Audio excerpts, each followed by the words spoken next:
Hello and welcome to In the Kitchen with Mary Mac. Today's recipe is Mary Mac's pasta sauce, spaghetti sauce, red sauce, gravy recipe.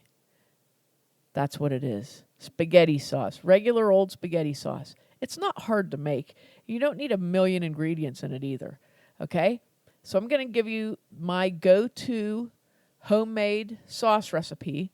This sauce is good on any sort of pasta. It is good on pizza. It is good to dip things into if you want to make a dipping sauce out of it. It is good for when it's in the pan cooking and you got a piece of bread and you put it on there and eat it while everybody's waiting for supper. It's also good for that. Many good things. This is just a good sauce. It's very easy to make. The type of sauce that I like to use if I'm using grocery store purchased, or not sauce, let me rephrase that. I like to use for the base in my spaghetti sauce, Puree. Okay, that's P-U-R-E-E. Puree. Puree. Why do I call it puree? I'm sorry. I have a very bad problem with the English language. Puree. There's two E's on it. I'm sorry. Yeah, but there's an accent. I'm American and you are too. No, how do you say that? I'm America and you are too. So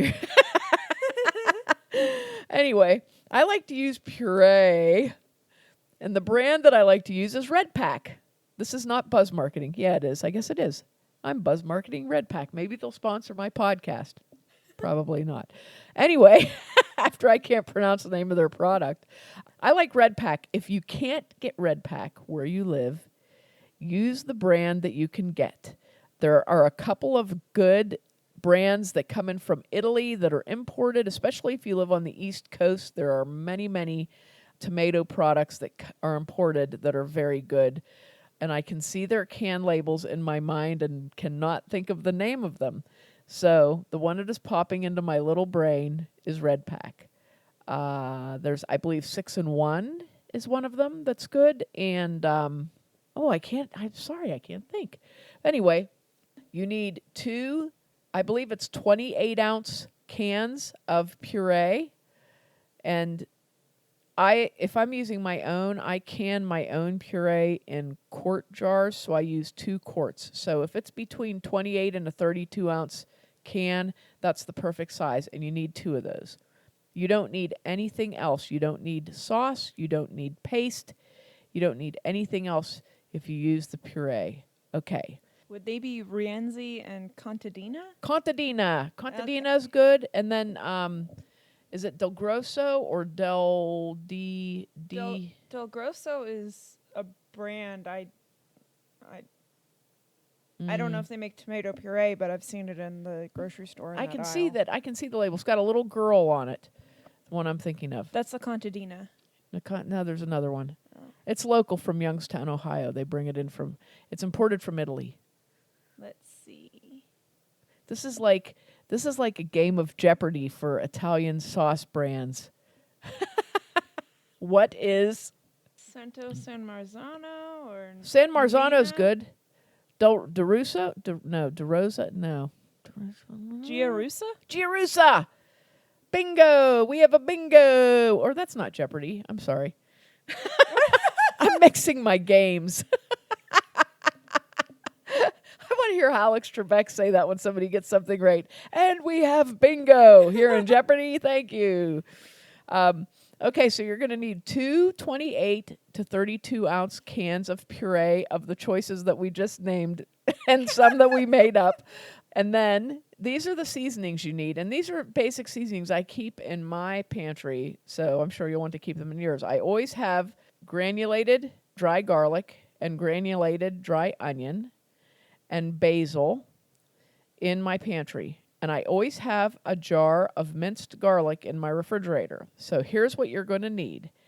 You need 1 teaspoon of fresh minced garlic or jarred minced garlic, 1 teaspoon of granulated dry garlic, 1 teaspoon of granulated dry onion, 1 tablespoon of dry basil, And if you want, you do not have to add cheese to your sauce.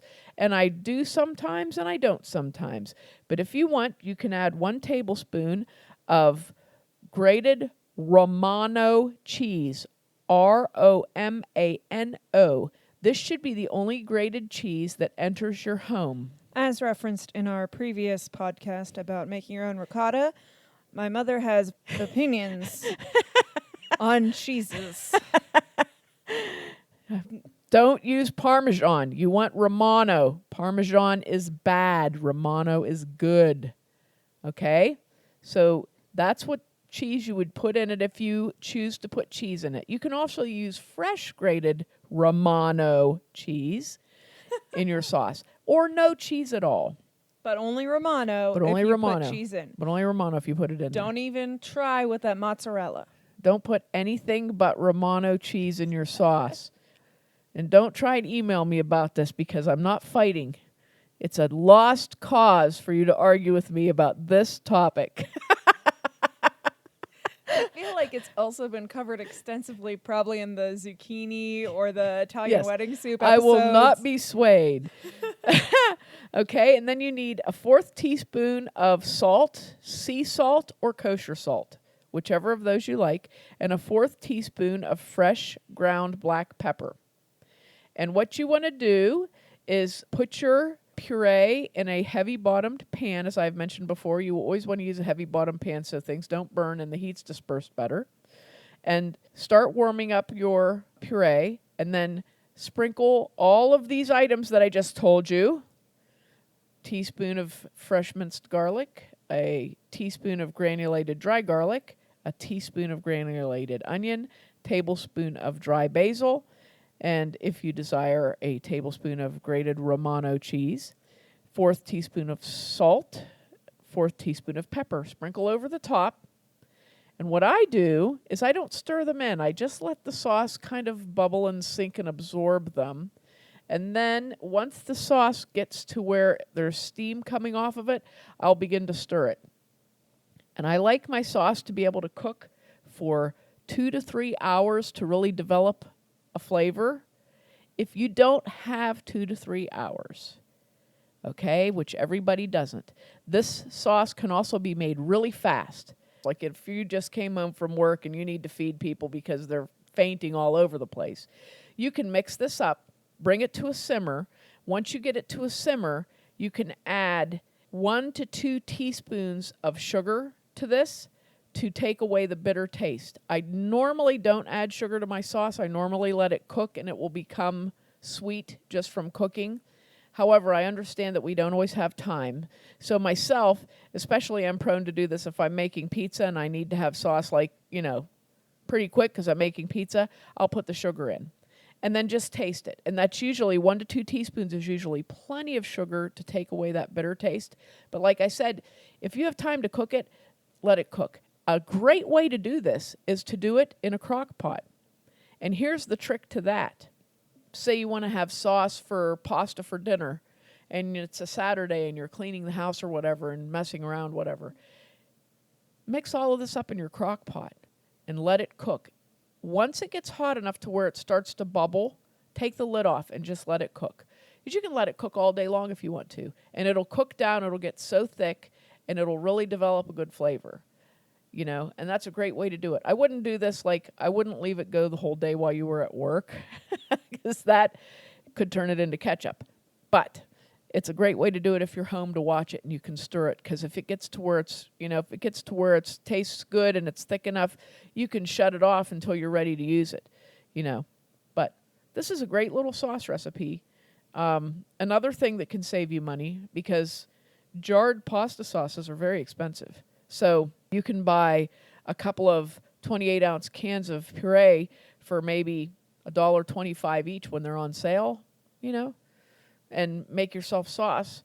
And you'd probably have $3 or $4 into this big thing of sauce that you'd have to buy a very large container or 2 jars of sauce that might cost you double that. So this is very good, very easy to make. And especially when I do my how to process and can your own tomatoes episode, probably next summer, I'll tell you how to make your own puree And then you can use that as a base to make your own sauce.